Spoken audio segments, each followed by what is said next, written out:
I am down here in the basement, if you could call it a basement, the spring house, really, the lower level of this beautiful, beautiful old building that we are renovating here into a nice workspace and Airbnb. This beautiful cliff wall, you can see with the sunlight coming through, is just gorgeous. We have ripped out the insides of this old building and we are taking it right down to the stone and bringing it right back up. It has so many derelict features that we're excited about getting back online and bringing people into old cast iron pipes and stone and a beautiful old fireplace in here with a chimney that goes up 3 stories. Gorgeous stonework, actual keystones, and beautiful drainage, beautiful windows, all just sitting here and have been for decades, as best we can tell. So it's time to remedy all that. Pipes are there. We got scaffolding going up. We can work up into the second and third floors. This door, we'll get this back in shape. A nice patio exit out here. But I thought I would just start by showing the project here. So talk to the electric company and they're coming out to get the electricity electrical meter set up for us. We'll run this line back in and get electricity running in the building. We'll be up and running on that very, very soon. Siding is in pretty good shape, which is great. It's a beautiful combination of clapboard siding plus shingles up here, which evoke a kind of New England look.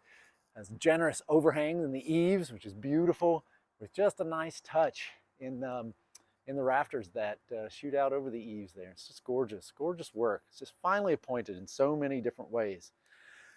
On this side, we're up here above the spring now.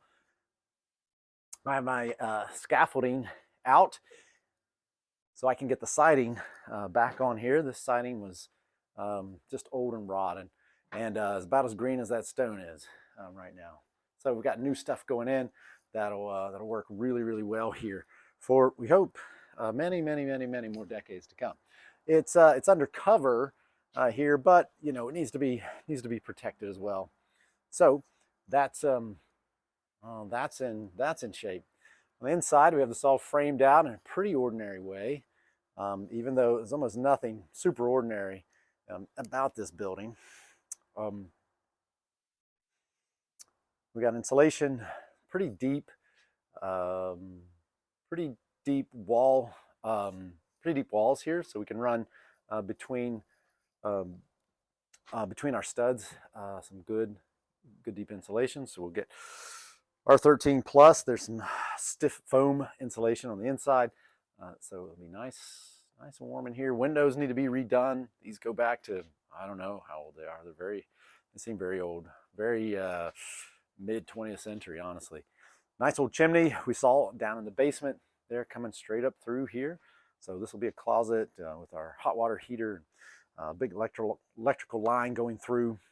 This will be a workspace where we'll do our bread. So the bread oven's going out here, and we'll do all the bread production out here. We'll have a wash station and wash sinks here, and then a bathroom. Nice shower, bathroom sink, all laid out here. Great overhead lighting and some nice touches that salvage old wood from the original build that we had to tear out here, that were floor joists and rafters and things like that just had to go. So when you come out of this door, then you can go up this back curving, beautiful stone fireplace up over the the pizza oven now, I guess, and into the second floor. This will just be an egress in the long term, but it's a good sort of backdoor entry exit. And this takes us up to what will be the second floor of our Airbnb rental. So this will be the second floor where the main bathroom will be, a guest room, living room, hangout space down here will be. But what we're really excited about is not just working with this beautiful old heavy wood in here, but with this cave wall we've got. So my goal is, I'm really excited about this, is to leave this cave wall exposed in this project as we go. And this is something I'm really eager about doing and showing you as we get it worked out. It's going to be fantastic. So when this room is done, it'll be framed out with walls on 2 sides, but the end wall, of course, and then this back wall will just all be stone, still left out and exposed. The bathroom will be in this corner. We'll have this natural stone plus the stacked stone you can see above there in the bathroom. See our vent stack coming up through here from the bathroom below. So this is going to be a neat little trick. There's lots of stuff to work out, to keep the as much moisture out of the room as possible. That's going to be a little bit of an issue. As you can see, the house, and this is the top floor of the house right up here above me, is just sitting on this stone, and right through it, it's the front yard up there. So we've got to make sure, oh, look at that. We've got old bottles from an old doctor who lived in here early 20th century, left some good medicinal leftovers. I have to see if there's anything good up there. But we have to make sure our front gutters are working correctly, that the yard is landscaped to fall back, and that we have a system in place for catching water should it come in and run down the wall. So I have some ideas for how to do that. I want to get in and kind of point all this, I guess you'd say, fill in with rock and mortar as much as possible. Some white paint. That's not nice, but we'll pressure wash it. Maybe have to go a little further. I don't know. One mystery for me right now is the water main coming into the house is right there. So that little pipe goes out to a little shutoff in the front yard, like you'd have at a normal house, but it's really old, and it's an old-fashioned one like I've never seen before. It's not that normal turn-off. So I got to get this thing with a shutoff valve, get it shut off, and then get the county out here. Make sure we can get the water turned on. So that's sort of a thing. But this will be a great room down here. Chimney comes up through. We can put a little wood pellet stove in the corner for ambiance and warmth. We have a couch down here, television, hangout space, all that. Approximately where this beam is, there will be a wall dividing off of this room over here on this side from that bedroom that'll be up against the wall there. So all that's to be worked out. Then staircase has to go back in.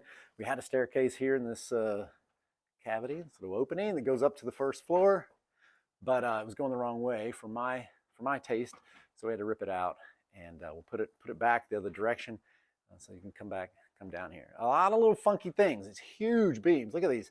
These things are true like 2.5, 3-inch by 12s oak. They look like oak to me, some kind of heavy solid wood, but their span is like 20 feet. No real support at them. This beam somebody threw in here at some point is a pretty hackneyed job. It's not really doing much, but for some time I guess this made sense, and it's carrying that hole up the floor.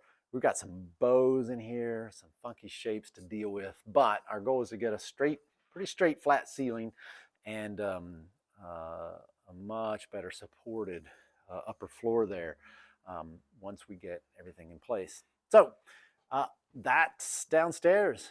Upstairs, 11-foot ceilings. This little cottage, amazing, beautiful windows in this cottage. And we'll have a master bedroom, living room, kitchen, and all up there. So that's the project so far, and extremely excited about it, especially about the cave wall back here. I think this is going to be just an unbelievable feature. A lot of little things to work out here. Every time I look around, I think of and see other things I need to write down to deal with. But once it's done, it's going to be a really unique little rental here in a beautiful little corner of Ohio. Hopefully, seeing some of you here in this beautiful spot. All right, that's the update for now.